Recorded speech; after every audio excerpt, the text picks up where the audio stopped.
Welcome to the White Sox REKAP Podcast. I'm Ryan McGuffey, and what's become an annual tradition, White Sox Senior Vice President and General Manager Chris Getz here in the studio, a state of the White Sox, a much different conversation this year than last year when he was coming off a 41 and 121 season in his first year at the helm. A 19-game improvement, a lot to like, some free agents, Murakami, Sir Anthony Dominguez. We get into all of it. And did Ben Johnson have an impact? The Ben Johnson effect have an impact on how Chris Getz does business. The Catman, you know it's big when David Kaplan hops on the White Sox REKAP Podcast. Cap, myself, Chris Getz. Right now, a State of the White Sox conversation on the White Sox REKAP Podcast. All right.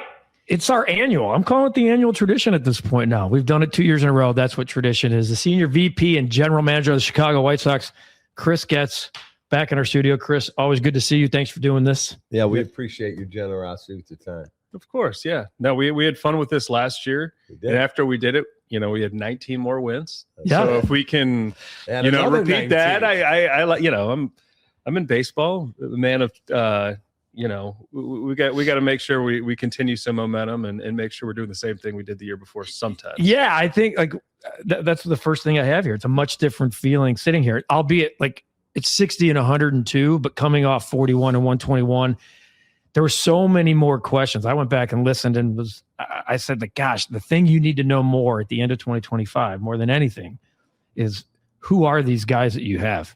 And the more questions you have answered, the better you'll be for 2026. Well, I think while there's still a lot of questions, when you look at that young core and the way that they came up throughout the year, which I thought was unique, when the guys were ready, you brought them up. You weren't holding players back. You brought up Chase and Edgar right away in April, and throughout the year, different guys came up when they were ready. What about the way you guys did that as an organization did you learn from to say, okay, now look, every player is their own story, but when you have that many players doing it at once, there's something there. Yeah, I mean, when we bring players up, I want it to be organic. I think, through my experiences, when you get a little too calculated on this is the date or this is the time or he needs to, check all of these boxes, it's not. I think we're going against the human being as they're continuing to develop. I mean, there are some intangible factors that are in play. Now, yeah, you don't want to discount, the business component of things because those are real factors that can benefit an organization as well. But in the cases of these young players that we have really high hopes for, Colson was a prime example. Obviously, his story early in the year. I mean, I'm sure we can get into that one at some point, but his struggles, getting fairly innovative and taking him away from his AAA season.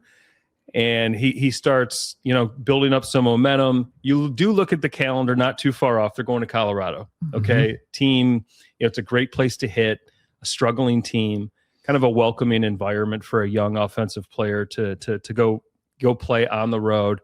And boom, he took off and he started rolling. And every story is a little bit different, but that's kind of the information that goes into making that decision. And then, what the White Sox have right now, and certainly last year, is we could give these guys runway. They didn't need to be perfect. Remember when we talked to Shane Smith for the first time after the Rule 5, but really it was in spring training. And I said, listen, because I know the feeling. You go to a new organization, you're a Rule 5 pick, there's not a lot of flexibility, and you feel like you need to be perfect. Hey, man, you don't need to be perfect. I just want you to go out there and be comfortable. I don't expect you to just put up zeros every time you go out there. Go play, relax, and we're here to support you, right? Where you've got these, other instances and other organizations, and, I guess another guy eventually we'll get into is Acuna, right? He's with the New York Mets, high-profile guy, gets to the big leagues. Well, he's behind, Lindor, McNeil, Beatty, these higher profile guys. You can't really, so you get higher expectations. Yeah, Alonso, there's high expectations. Yeah, and the expectation to win. But if you don't get hits for the first couple days in a situation where they have to win in a very competitive division, and it's the Mets killing us. Yeah, it's like go back down, or we'll go with this other guy. And I get it. I mean, at some point we're going to be in a position like that where you got to win that baseball game or else, right? Where we don't, this is an advantage that we can, use it to help us and get these guys just break into the big leagues, earn some confidence, gain some confidence, and kind of just feed off of that. I want to go back to Colson Montgomery, because when you sent him to Arizona, Ryan and I are sitting here in the studio. I'm like, wow, everything I'm reading, this kid's probably not going to make it. Some people are going, that kid's going to be a busted first-round pick. And you didn't send him down to AAA, let him languish down there and just struggle. You said, we're going to tear it back down, and we're going to work with you one-on-one. Where did that idea come from? Because I haven't seen a team do that, frankly, with a number one pick. Yeah, it was awesome. No, it was awesome because it worked, right? Right. But it's kind of a more of a philosophical kind of approach of what we're taking. It is, it's nothing profound, but systems thinking, right? And it's knowing that one area affects another area, and when we come to a decision like that, all right, how is that going to affect the player? You start that, like, where is he, and what's the upside and what's the downside of doing this? How does this affect the major league club? Because it does. We've got a guy that we need to, we weren't getting any production at the shortstop position. We were hoping that Colson was going to come along a little bit quicker, coming out of spring training, maybe not break with the club. You've got, the amateur scouting department, you've got your hitting department. It's like, all right, let's all talk about this. And what are some ways to solve what's going on here? And, Ryan Fuller, who oversees our hitting, I mean, he's excellent. I mean, what he's been able to implement in a year's time just gave us more confidence that, okay, he mapped out a plan. All right, we're gonna take him out from AAA. We're gonna go down to Arizona. I'm gonna spend time with him. Do you call him, or do you fly to where he is and go, I got to talk to you man to man? Well, it did start with Paul Yanish, our farm director, the manager. Sergio Santos at the time. They're there. They're on the ground floor. They have that conversation. But I had watched those at bats, many others as well. It wasn't Colson. It just wasn't. It was, he didn't see the ball out of the hand. He was just going, or it was auto take, auto swing. He was missing at such a high clip. And, you rewind back to who he was after we drafted him. We're talking about such a natural player, natural feel for the game for a guy that's from Indiana, that cold weather type player, high school player, played basketball. And he had these, just these instincts. Everything was under control, both defensively, offensively. It's like, okay, this is, the game's just going to kind of naturally develop him, and we'll continue to challenge him. He'll make these adjustments. So that was already in his DNA. We had seen that. So when you get him that's, so far removed from like who he was naturally, okay, this deserves like a different level of attention. We need an intervention. But he was open to it. We wouldn't have, if he would have really pushed back, because I don't think we get to where we got with Colson without him being bought in. And I think he bought in because of the people and the trust. So those conversations all happen both, organizationally with the player. And I called Colson. I did. I was like, okay, just where he's at. Where is he? Because we had just called up Chase Mydroth, and I know that stuff can have an effect. I don't know if it actually was. Someone else is going up and playing shortstop, and I just wanted to take his temperature, and I said, Colson, I just want you to know we're going to figure this out, but you can't quit, right? Just do not quit. I said, I don't know how the rest of the year is going to play out. I don't know what next year is how that's going to play out. We're going to figure this out. Okay. So we're going to, I don't know if this is going to work. Right. And he's like, Getzy, like, I'm not quitting. Like, that just wasn't, like, he said it so matter of fact that, I was like, all right, we're going to be fine here. And we did it. We pulled the trigger on it. He goes to Arizona, has his 7 to 10 days down there.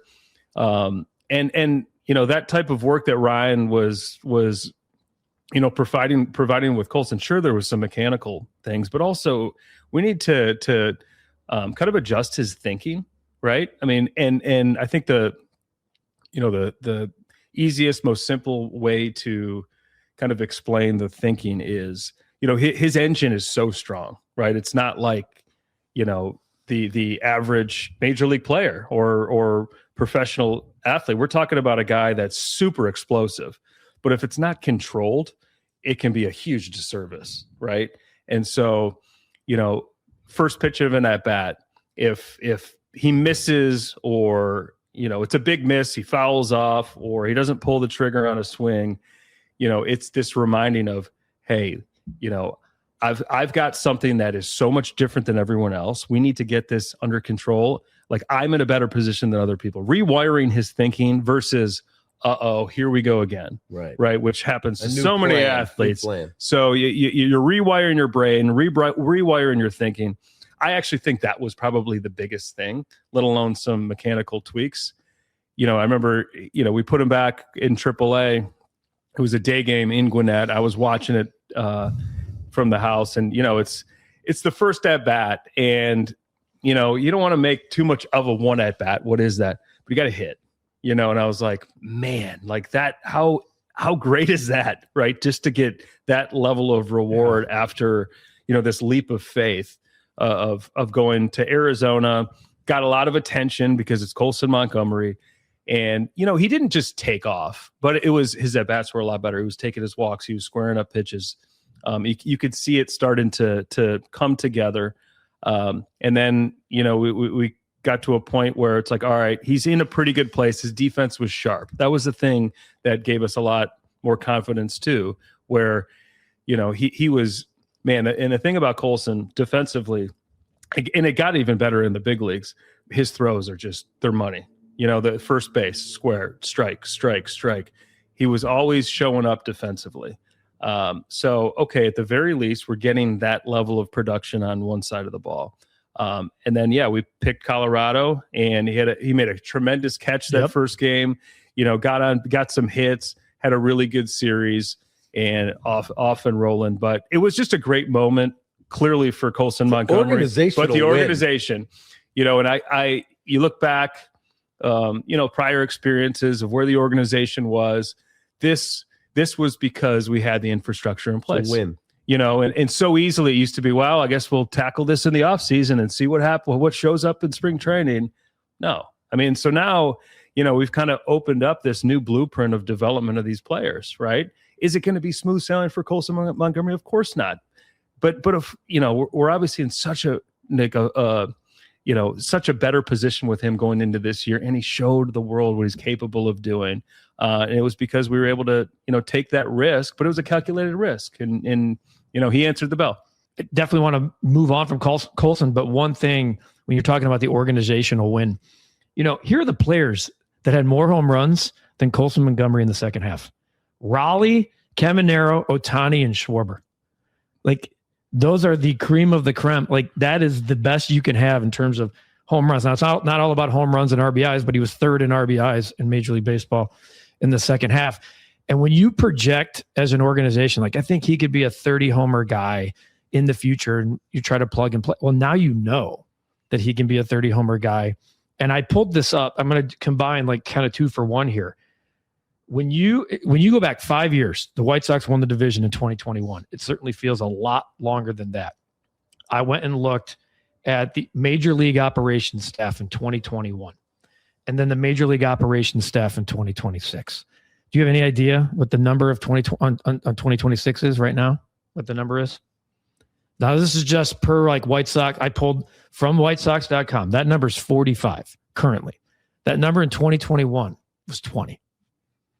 So in 5 years since a division title, you have more than doubled your operations staff, and see a success story that is way unconventional than the old method, whether it's the White Sox method or the old Major League Baseball method, because there's not a team that you can point to and go, hey, remember when the Arizona Diamondbacks did this with Corbin Carroll? No, they didn't do it. When this stuff happened, it became bust, can't happen, won't work, move on. Now you have a prototype. Now the player has to buy in like Colson did, but fast forwarding to like adding that much staff, you just added a third assistant GM.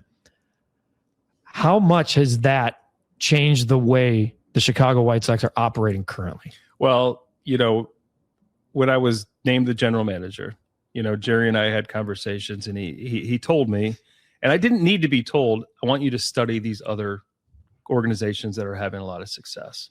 Okay. And so I did. I looked around. All right, what's Milwaukee doing? Right? What's Cleveland doing? Why did Baltimore get such a boost? Yeah. Right? Don't pay attention to I'm gonna look at organizations that we can model ourselves after. There's obviously positive takeaways that you can still take from the Dodgers and the Yankees and the Red Sox, of course.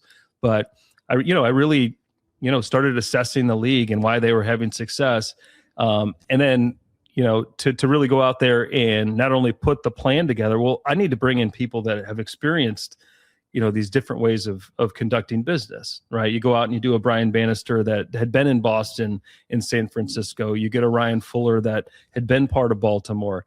You grab Josh Barfield that was with the Diamondbacks that did a fairly quick turnaround and got a lot of credit for the development of those players. You bring in a Will Venable, yep, who highly sought after manager that had experience with the Cubs, the Red Sox, the Rangers. They just won the World Series. Walker McKinven, Milwaukee Brewers. And he was a guy that had worked in front office. He worked his way to a major league staff. You bring in a Carlos Rodriguez here recently, who's with the Rays. Okay, Rays. We all know what the Rays have done with minimal resources. All right, where are they putting their attention? Right, it was infrastructure. Right, it was people, it was process, it was technology.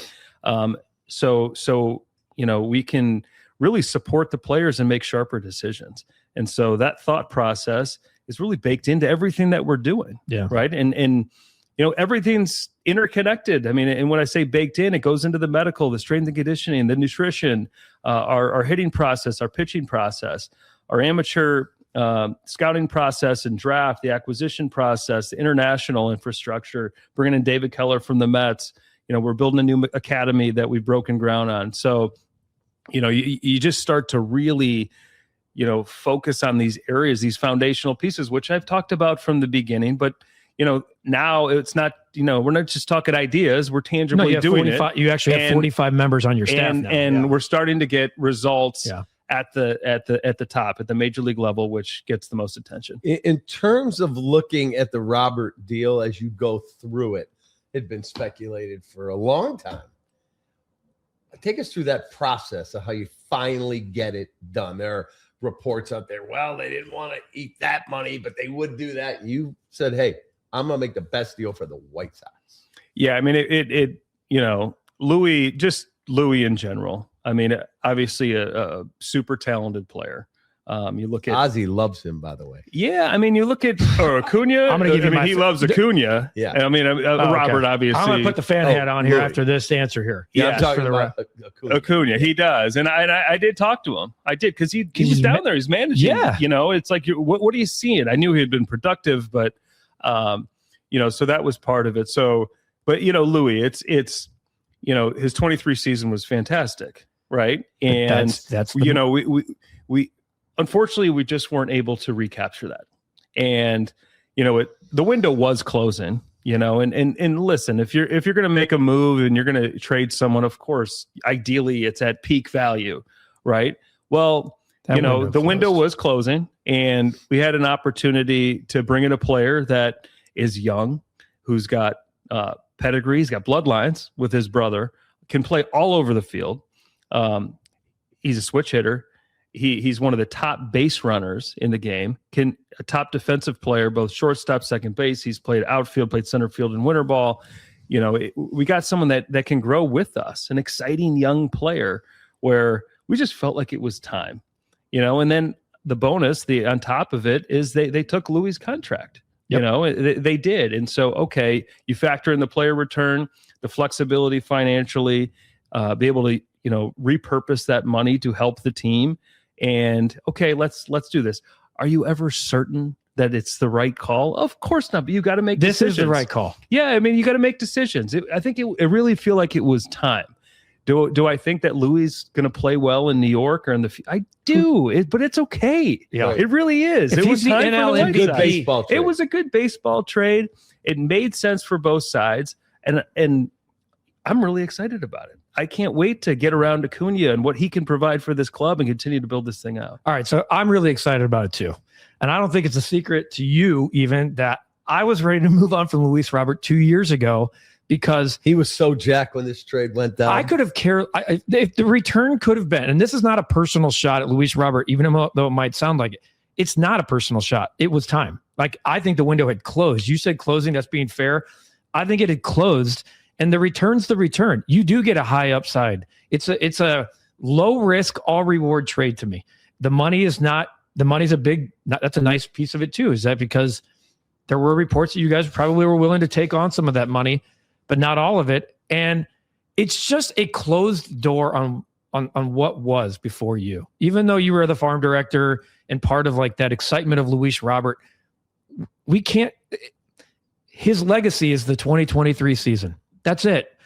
When you look at the back of the baseball card, he missed 114 games the last 2 years. That's 2025 and 2024. The best availability is availability, right? I mean, sometimes like that, it was definitely time. I think this is a great trade. Fans might not see it that way because there are a lot of fans, and I'll speak for them, that are still like, but what if? But as the GM, you probably feel that way too sometimes. And if he wins the NL MVP in New York, hats off to Luis Robert. He'll be hitting seventh in a very loaded lineup, which is probably what, for his personality, it's probably what he needs from a leadership standpoint. He needs to not be the guy while still being the guy. And he would never win the AL MVP here. 2023 was it. I'm going to just sign off on my thoughts on the Luis Robert trade because I think this is the final injection into, I'm not even calling what you're doing a rebuild anymore, because I think there's too many fruits of the labor that are actually at the major league level, even though you're not there yet. Do you agree with that? I do. Yeah. We truly are, we are building now, right? I mean, foundationally, infrastructure wise, feel like we're in a really solid spot. You look at these young players, obviously we talked about Colson and Mydroth, Kyle Teal, who's, and Edgar Caro, these premium position and players. More coming. Yeah, you have five top 100s now, and you have the number one pick, by the way. That's right. So there is momentum here. There is. I mean, you look at the second half, you look at the production of these younger players. We understand ourselves more. These guys are really starting to believe.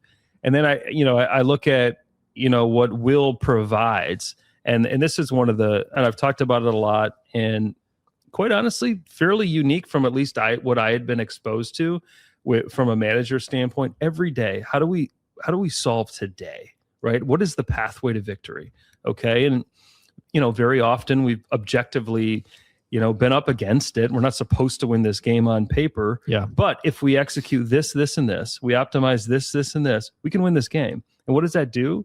It motivates the players. It motivates the staff. The whole clubhouse kind of feels it. Yeah, it doesn't mean we're not going to have rough games, have tough losses, but you know what to expect the following day.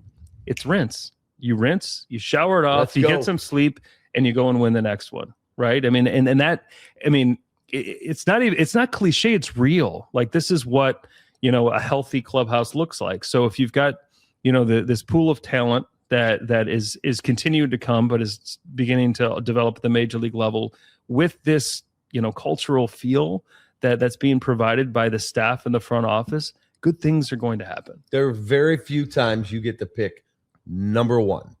The Bears got Caleb Williams. Looks like they got it right.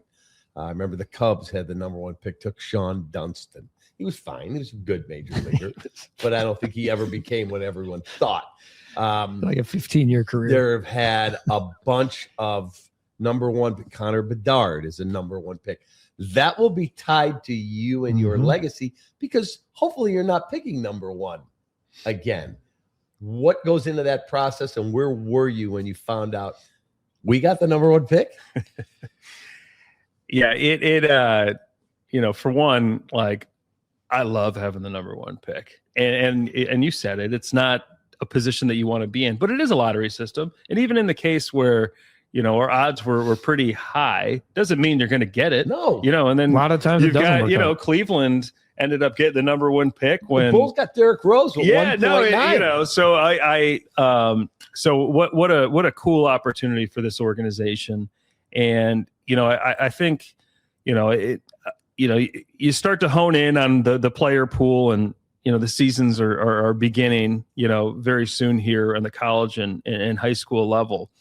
But I think the most important thing is because, this player is going to be attached to being a number 1 pick. You have to make sure that this player can handle being a number 1 pick. Correct. And through, just being around the game for as long as I have now, both player, now executive, when players get cute, or when organizations get cute and they start focusing on dollars and trying to reallocate, you get the best player. So where were you when you found out? I was in, so we had at the winter meetings, you've got your team suite. All right. Everyone was kind of congregating in there.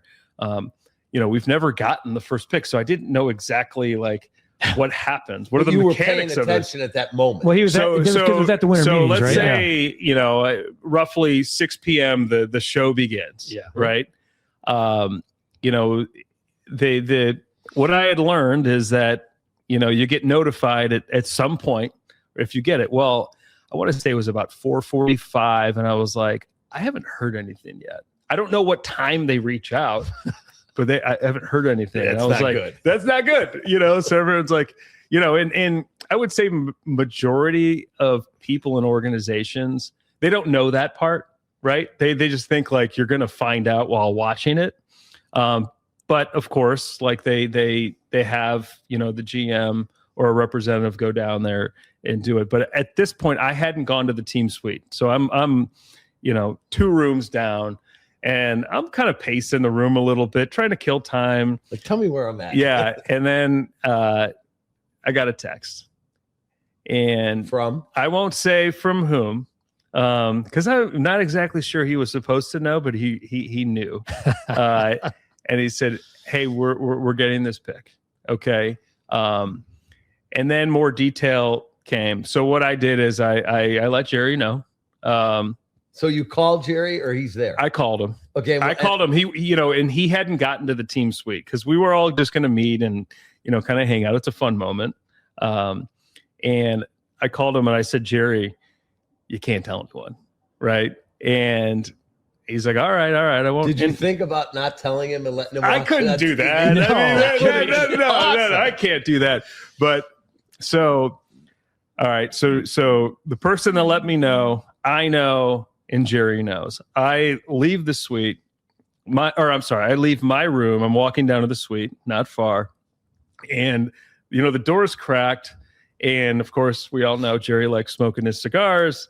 And I hear this interaction between he and Josh Barfield, right? And Jerry, he has a cigar, about to light it, and he goes, "This is my first pick cigar." Right. I'm like, Jerry, you're not supposed to tell anyone, but he wasn't saying, he was just like, preparing. He was preparing. For good luck. Right. So I was like, oh, this is the best part about Jerry. Like he makes these comments and it's like, what does he mean by that? Those types of moments. And I walk in and learn more about that conversation, and you're just kind of sitting there. Now they brought up security. Like I needed to be escorted, to down to the stage, right? Kind of like we had out in the parking lot for you. That's right. Yeah. And they walk you down to where they're holding the draft lottery, and you're taking, it's all like behind the scenes stuff, right? I mean, it's like the inner workings of like the hotel. You're seeing all the employees and all that, and then you go through this back door, and they've got this curtain. And then the stage, I'm off to the side. I remember like kind of walking, forward, and someone from the other side of the room was like, stay back. Cause it was, it's like, blowing the lid off of it. Right. Like it was like, yeah, I was like, okay, yeah, never mind. Right. And then I'm off to the side. I'm getting told when to go on stage, and, and I'm Mike Shirley was with me, our scouting director, and we're still kind of digesting this whole thing, all like, very new. Holy shit, we got it. And then you've got this live event. You're walking on stage, and you got Harold Baines representing the White Sox. And Harold, I mean, he's evidently it's prim and proper. It's simple. You don't see a lot of emotion. I'm walking up there. Harold looks back at me like this. I'm like, Harold, we should hug this out, and we did. It's still this live, filming going on. And then, Brett Phillips, who was representing the Rays, is like 3 people down or down the road. He's like, Getz, what's up, man? It's like a social interaction, Harold and I. So there was a lot going on there, but obviously a huge moment for the White Sox. And to get the number 1 pick and add to what's going on here. Gosh, this is you feel like we're heading somewhere special. I love what you said about not getting cute and focusing on dollars, position, college versus high school. Zero in. There's probably, we know the name that's being floated out there. You got a guy like Rock Chalowski. That's, first of all, the name is just so Southside synonymous, but. When you look at Baseball Americas and the projections, best possible pick in 20 years, yada, yada, yada. I'm not asking you to unveil the pick, but when I look at the top 100 for the White Sox a year ago, and it had multiple catchers, something the organization hadn't had in decades. Now, currently, take the number 1 pick off the table, multiple shortstops. It's the first time where I'm looking at going, man, they're really honing in on, they're not really worried about, we have 3 Colson Montgomery's a shortstop. We're not giving him the job and going to draft around him. You're just going to draft players, and we'll figure it out if and when that happens. And while you're building a great farm system, other teams are going, well, shit, we have no depth at shortstop. We have no depth at catcher. Want to make a trade? So just the idea of best player available and not worried about, you're building kind of the best pieces of the organization, the quarterback, so to speak. Just talk about that philosophy, because that's something when you look, a lot of teams, this is not just a White Sox thing, a lot of teams fail in the first round because baseball is the hardest draft by far. But this one feels like you can't miss when you have number 1, right? Yeah, this draft does feel different. Obviously, there's some distance still till draft time. But, the industry, our own people, the nice thing is that there does seem to be a couple guys. It's not just one. Mm-hmm. Now, obviously, Rock Chalowski has gotten a ton of attention. Probably the name, obviously, a very good shortstop with power. With the South Side. Yeah, no, it's great. So this is a good year to have the number 1 pick. That's my understanding. Obviously, time will tell. But going back to, the shortstops, the catchers, from the beginning, premium position. Yep. And it's, I think some of the mistakes that are made is when you try to, focus on position of need on your major league club. There's too much distance from the draft to the big leagues as well, right? But also this premium position is gold. It is, let alone.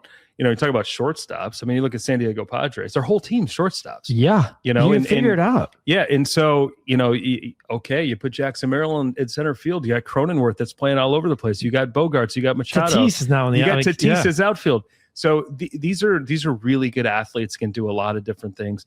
Now they can hit, they can, helps. Which is super helpful. So, but yeah, if you want to repurpose, if at some point you feel like you need, an upper echelon arm or a certain position, more times than not, you can move the shortstop or the catcher or the center fielder for that. I'm sitting at home, and I talk to him 100 times a day, and I'm like, they're just saying that the White Sox got this kid from Japan, Murakami, right?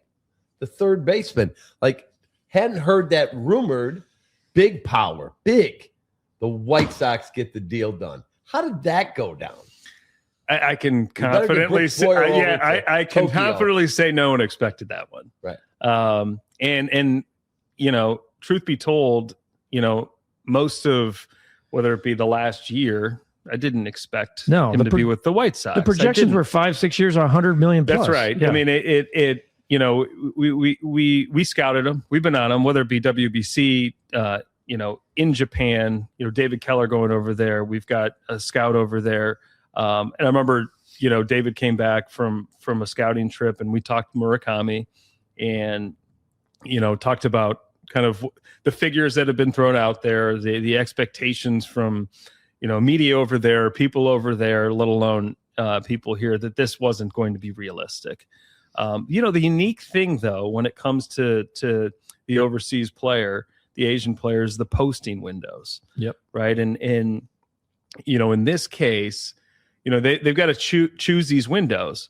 Well, I understood why they chose their window, because, he wanted to come over. He wanted to train. He wanted to get to the States. He wanted to, he's working out in California. He wanted to sharpen his defensive skills, work on his body, just really get that process going. But every offseason is unique. And you look at, the player, like through his posting windows, the players that were still available, the dollars that at least speculatively was going to take to sign him, it started to get to the point where, okay, this posting window was closing. Players or organizations wanted him, but they also might have had eyes on other players as well. But if we go commit to this, that takes us out on this player. And so as that window was closing, that's when it got real. Excel, Bobby Barrett, and Casey Close, we've got a good relationship with Excel. They've got a handful of our players on our club. They know our organization. They know what we're trying to accomplish here. They know that a runway for a young player could be very welcoming, like it could be for a Murakami. It's Chicago. It's the White Sox. It's a market that really hasn't been tapped into from a Japanese player.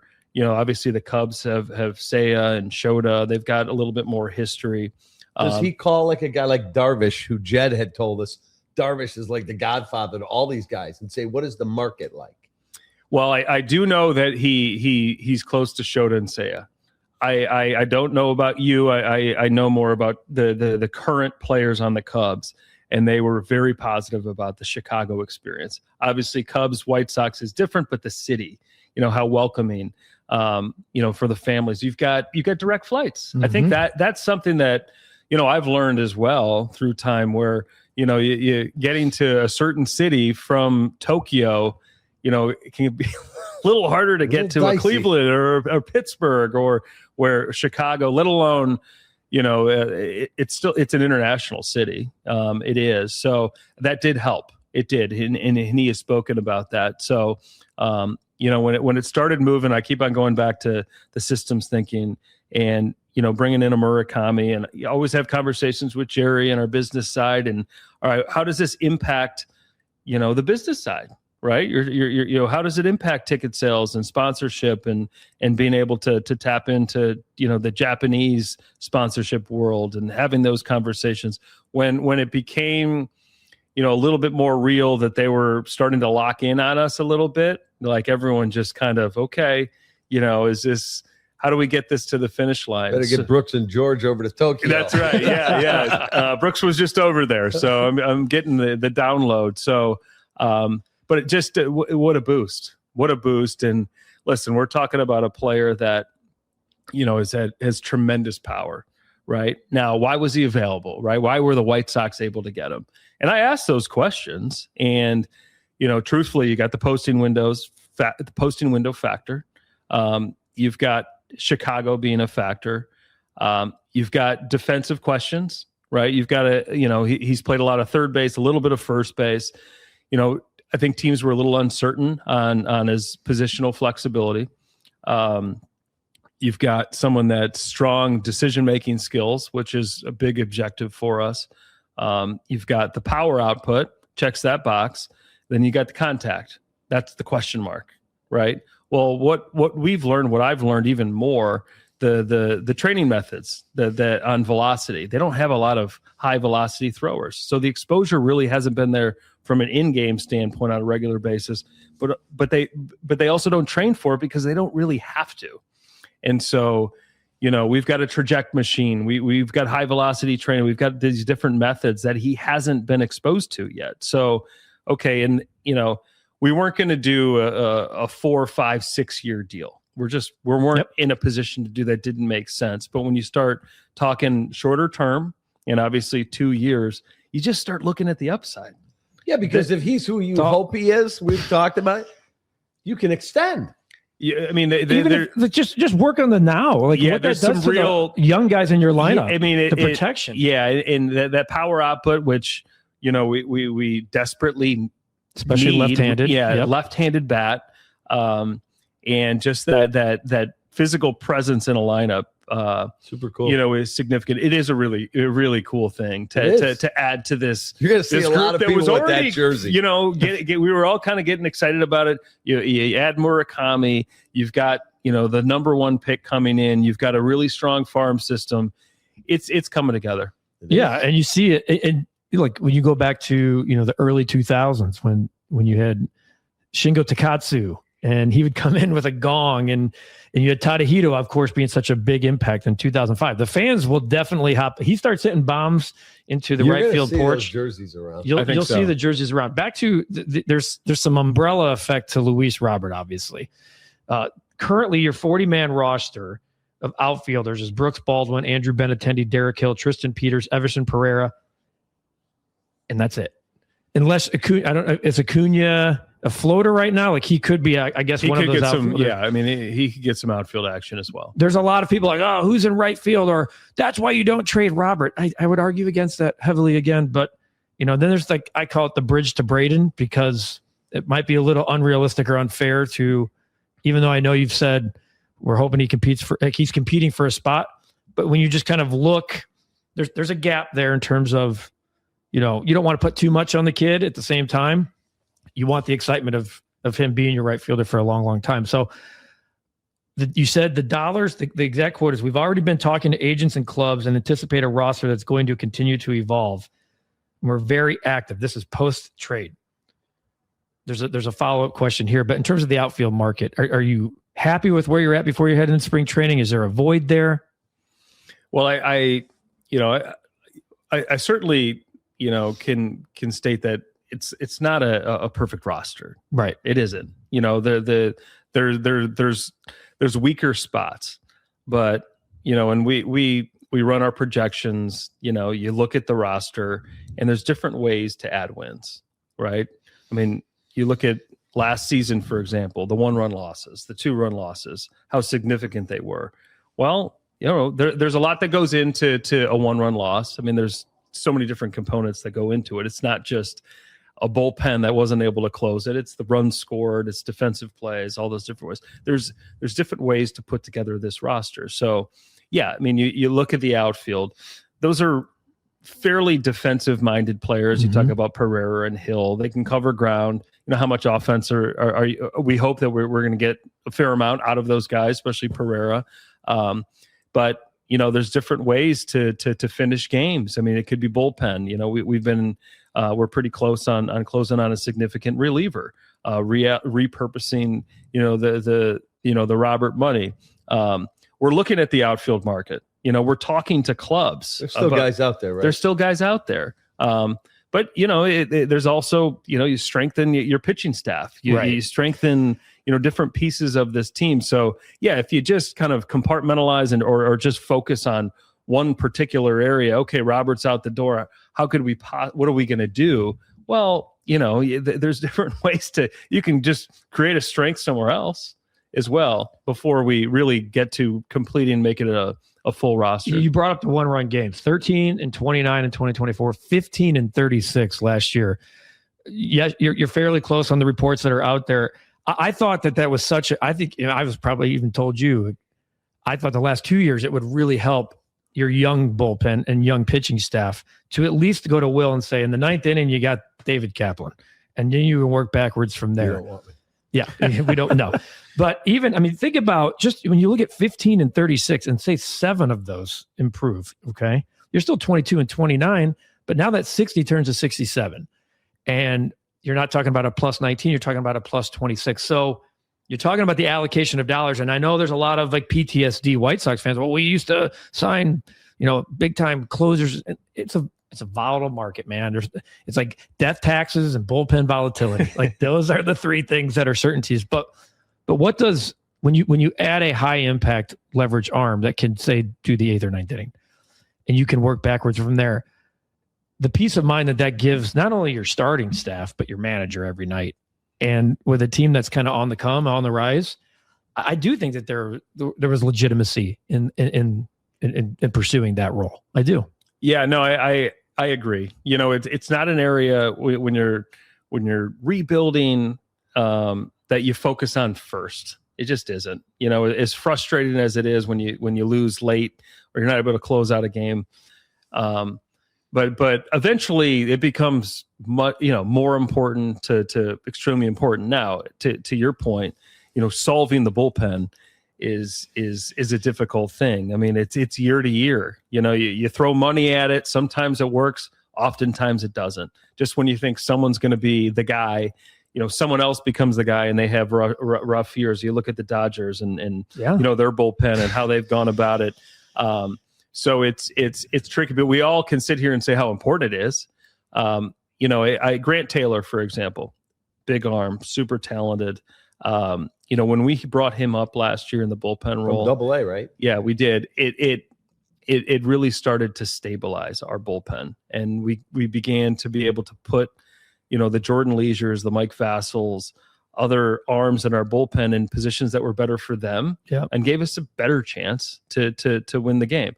Grant Taylor, I believe, has a chance to be an elite pitcher in this game. And at this point, he's a reliever for us. He is.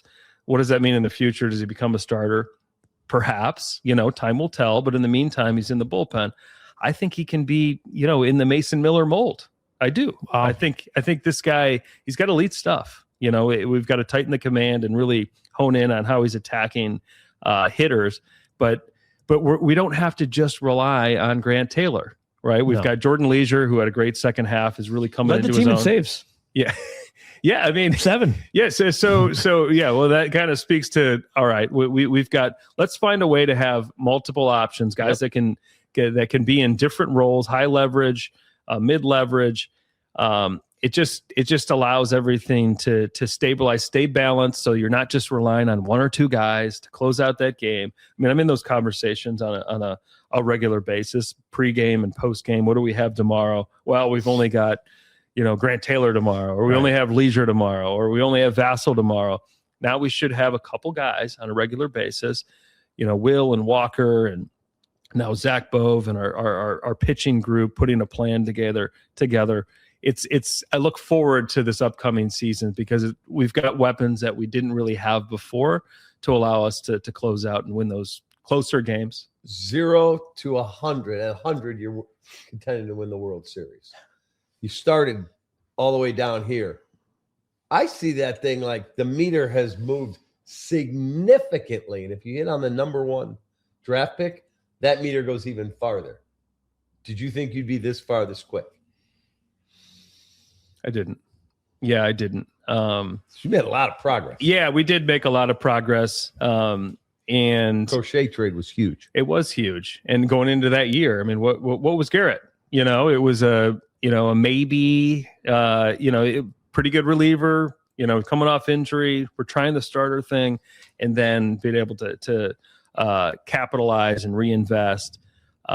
Those things just happen. Good things happen when you have good process. And so we've just kind of really just been really disciplined and stuck to it, and good things have happened. And now that we're, gaining this momentum, it's just finding our wins, and I mean that figuratively, like just finding our wins, and they just start stacking and good things come. So, you look at your projections for the upcoming season, the base of the projection, and then, the high end of it. And, we've got a chance even at the base to have a meaningful season, to really take another step forward and feel like we're continuing to add to this momentum.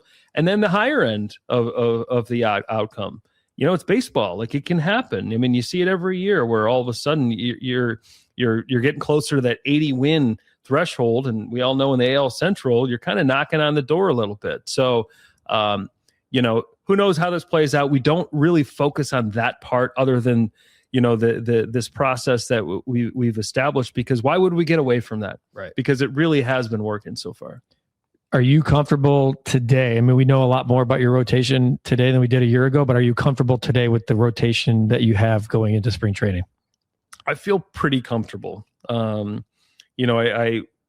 think the way I view, starting pitching, all right, how many guys do we have that can take starts throughout a year? And versus these are the 5 guys. We all know that's not realistic. You need 9 or 10. You really do. And, the key, what I've learned too is you want arms that are taking starts that aren't well below replacement level. Those games, right? You need guys that are competent, that can give you quality in it. Obviously it's great to have the higher end guys, right? And we're continuing to try to develop that and acquire that. But in the meantime, okay, so-and-so goes down or can't make the start. Do we have options that can give us a quality start that day? And that's building, right? And we feel like that depth is continuing to improve. Certainly an area we're still focused on right now. Even though we're a couple weeks out of spring training, I don't think any club is like comfortable with their starting staff. It's because there's so many unknowns. There's injuries that pop up as we get into spring training and action picks up, freak stuff happens. So you just stay on it. You look at Adrian Hauser last year that became one of our top starters, and we didn't get him till mid-May because of an opt-out. And once again, we were able to give the runway, and we've got credibility that we've done that. It just starts to attract more players like that. How has Jerry been? Because you're doing business over there differently. You are. You've got, he said, 25 to 46 number in your front office. The process is different. I'm seeing this infusion of talent. Is Jerry, you just do what you need to do? Is he get involved? Because it's super cool to watch from my seat. We talk all the time. For one, I love talking about it. I mean, it could be, random people on the street. I mean, I go to my kids' events and I love talking about what we're doing. People are how we go about it. And I just, I'm so passionate about it. So, so that passion overflows into conversations I have with Jerry and why. But I tell him why we're doing stuff and. Is it different than maybe what he's accustomed to in the past? I think it is.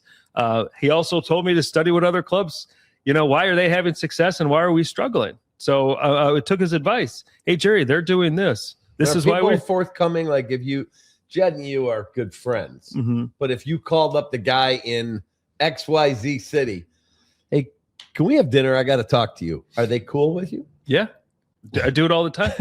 I really do. Hey, when you did that, you made this move or you made this guy a reliever or you did this. Tell me why. Why did you do that? And process, hey, we're thinking about doing this. What do you think? Those are real conversations and that's part of building relationships around the game. And, when it comes to, conducting business with other clubs, and obviously a lot of attention on trades and those conversations. And, I'm someone that very open about the players that we're offering in a trade. My assessment, I expect you to offer, an honest assessment as well. That's from, I feel like ethically, that is how you should be conducting business. Not everyone operates that way, and you can't be too naive, of course. Because the ultimate's a win-win. You want it is like a the Boston Red win-win. Sox got Garrett Crochet. I read an athletic article, the other day about the Mackenzie Gore trade. Yep.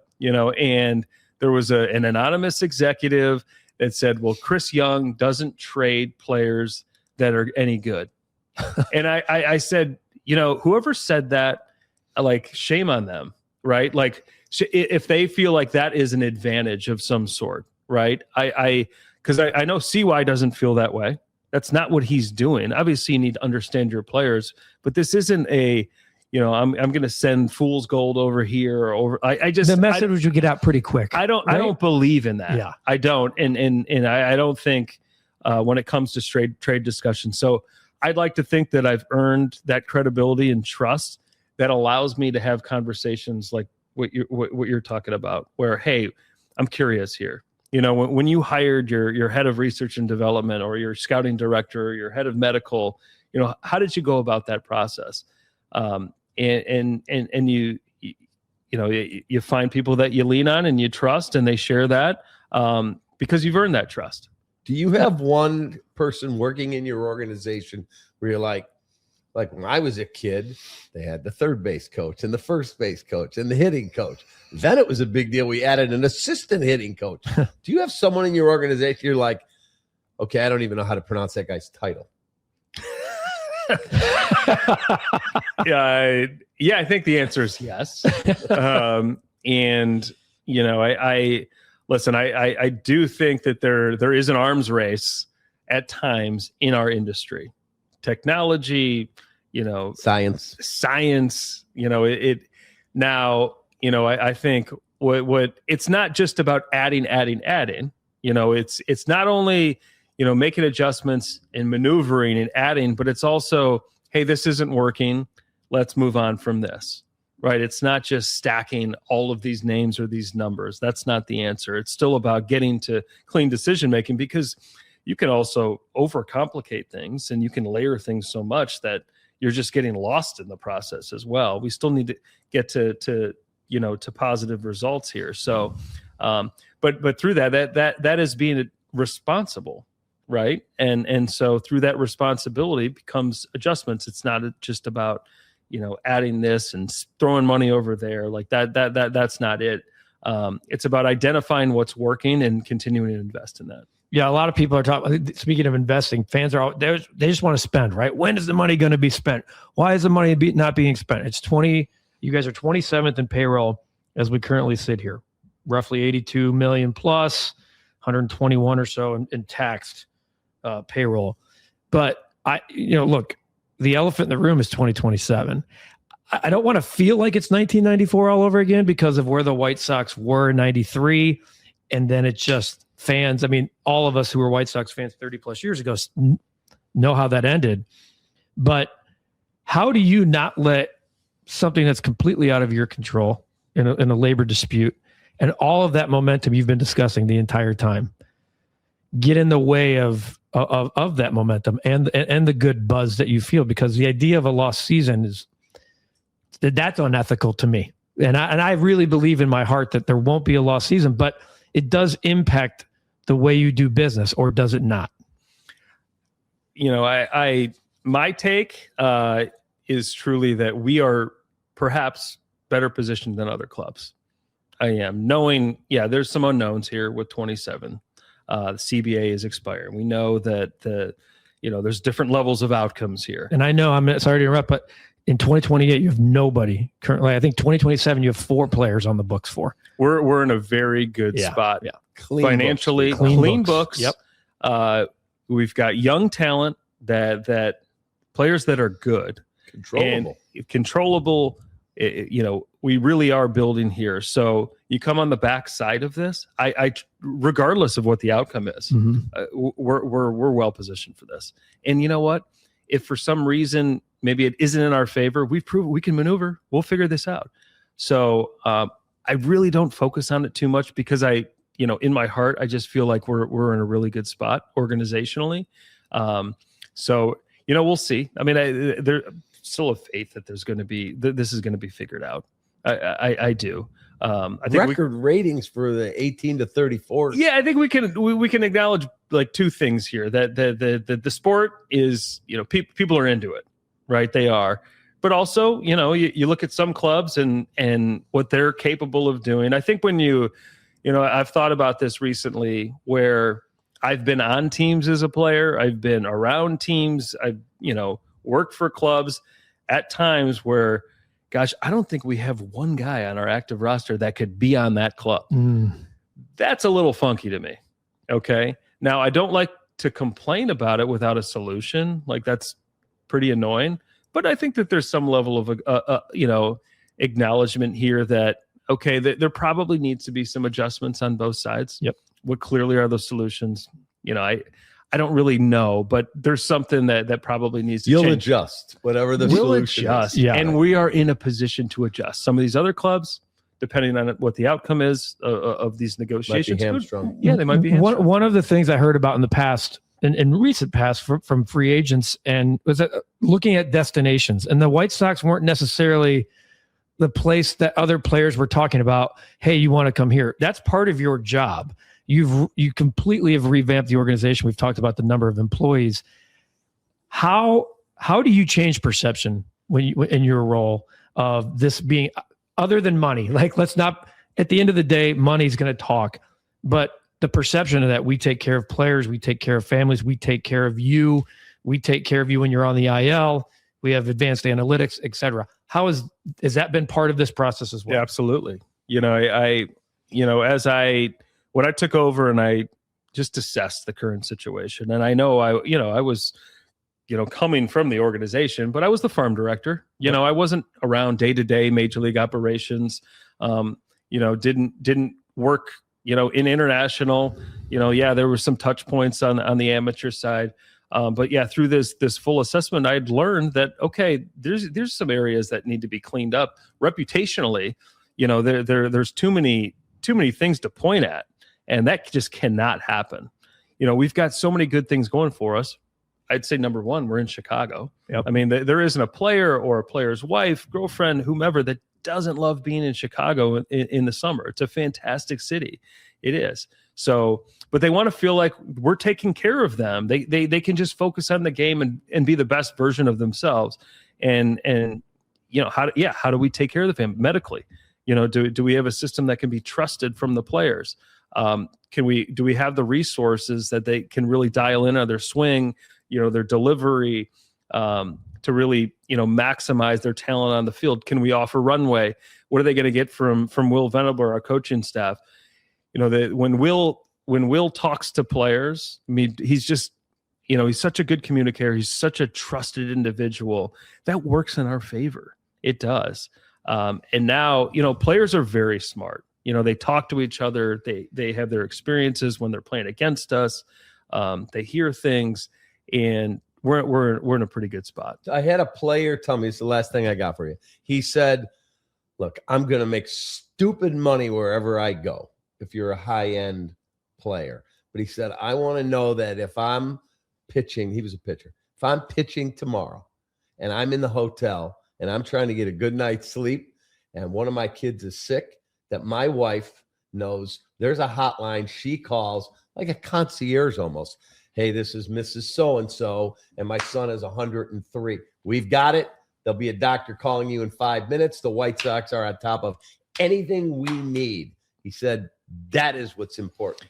Yeah, you want to make lives easier for families and players. You do. And so many things can pop up. And this is the stuff that, I would fans understand, but you don't hear about it that often. Well, they don't have that in their lives, so they can't relate. That's right. But it is so vitally important. And it goes back to they can just focus on the game that day. Is my wife, is my child, whomever, are they taken care of? So, we've tried to improve it. It's not perfect. It isn't, but also going back to bringing in people from other organizations that have gone about things a way that they felt like they liked this, they didn't like this. Can we apply that?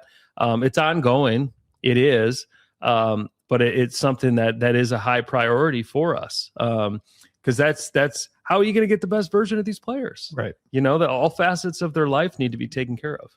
Yeah. I think you being a former player and Will having a nice career, that's probably part of it. Last year you sat right here and we're worried about the Bears poaching Ben Johnson. And then it happened and your Lions didn't make the playoffs. And then the Bears had as exciting of a season as any of us remember here in a long time. Are you motivated? I mean, we know you've lived in this city as a player. You live here now with your family. Are you motivated by the way the city responded to the success of the Bears, knowing it's a Bear city, but seeing how an entire town could just captivate? Your kids, I'm sure, probably are Caleb Williams fans now. So Ben in 1 year flipped the script of the Chicago Bears. Do you get a little sense of that as in your chair as a White Sox? I mean, it just shows you, how alive this place becomes when you. It's insane. It really is, and that's going back to like the city of Chicago. Yeah. I mean, you talk about summers in Chicago, but man, what a sports town. And they this obsession and love and passion for their sports. So I can't wait to get there, and we're starting to feel it a little bit in the support. And I've told our fans or anyone that would listen, and I really felt it last year, like our Friday nights at home. Yeah. Right? We got different uniforms. You got a different access to our players. Were you like 8-1 at one point? No, I think our players responded well. They did. They like felt it, and so, if we can create that more often, it's just going to continue to kind of feed on itself and manifest. And I think we're just going to stack more wins. But if you really want to go back to the Lions, the Bears, and Ben Johnson, pretty cool. You were too now. It's very cool. The Lions side of things, maybe not so much. By the way, you and Jed live near each other. And your kids share a batting cage, right? It is his batting cage, but he has opened the door. He has opened the door. Yeah. I was there last night. I was, and it was frigid. It's good. I pinged him. I said, "Do you ever turn the heat on in this place? How do we, what's going on here?" He said it's old school. It is old school, but he credited me for keeping it old school. Just for people knowing, you walked in as he was walking out of here. Oh yeah. At some point we'll do a podcast together and make a trade on the podcast. That's right. That would be, to talk about screwing a couple of players over. We'll have to tape that one so that he can get the message out to him. Then we'll get it out. That Friday night, I was with this guy in the Dominican Republic. Go back 7 years, I think now. It was 2019. And he was a farm director, and we had a bunch of the White Sox prospects down there at the time. But we went to a Dominican Winter League game. And I think for the 5 innings, my mouth was just like this. And I think I even told Chris on the bus on the way back, how do we bring that to Major League Baseball? Because there's dancers on the dugouts after every half inning. At one point, the electricity went out. The losing team, the home team was down 5-1. The electric just happened to go out for like it was a shit show. And it was absolutely amazing. The vuvuzelas, it pales in comparison to the Friday night, but that's how Friday night last year. Sure. Like the White Sox did a good job of making that an event, and the players responded and they were winning. So some kind of collection of young talent with a city that's just drooling for a winner. You saw it a little bit with the Cubs, the baton handoff to the Bears. There's no really winner momentum here. Yeah. No, I mean, to that point, and this, I think I've evolved on this as well, where, I think that whether it be the former player, maybe some level of like traditionalism too, and trying to maintain some of that, the media access to players in games, or entertainment, for just the environment. Savannah Bananas. Yeah, I mean, and that's part of it too, as you're trying to take takeaways. Why is this working? What do you like? What do you don't like? How can it be applied? In the spirit of growing the White Sox and our story, and Mune, for example, to be able to, capture an audience that hasn't followed the White Sox, for them to learn our story. Gosh, what a cool opportunity. Cool. And then, some of the in-game stuff, someone being mic'd up and these interviews, you're always like, man, I don't know. Is this going to get us out of the rhythm? For one, I think the players really like it. Yep. I'll listen to them. If they're not comfortable doing it, we don't do it. Right. But I was part of that really is life. some benefit to it. And that I've evolved on that. I have. So 19 game improvement would be 79 and 83 a year from now. 79 and 83 feels like you're knocking on that seventh wild card spot, that third wild card spot. So let's say here and get another 19 game improvement, if not more. Maybe the 2025 Reds. Thanks for your time. Yeah, this was awesome. Yeah, Chris, we appreciate you doing this. Yeah, thank you. So there you have it. A very in-depth look at the Chicago White Sox as currently constructed, while being constructed, how 2027 isn't really playing all that much of a factor, and how Chris Getz is building this exciting roster. What's to come? Another 19-game improvement? Who knows? Can they flirt like the 2025 Cincinnati Reds did, that might be a big ask.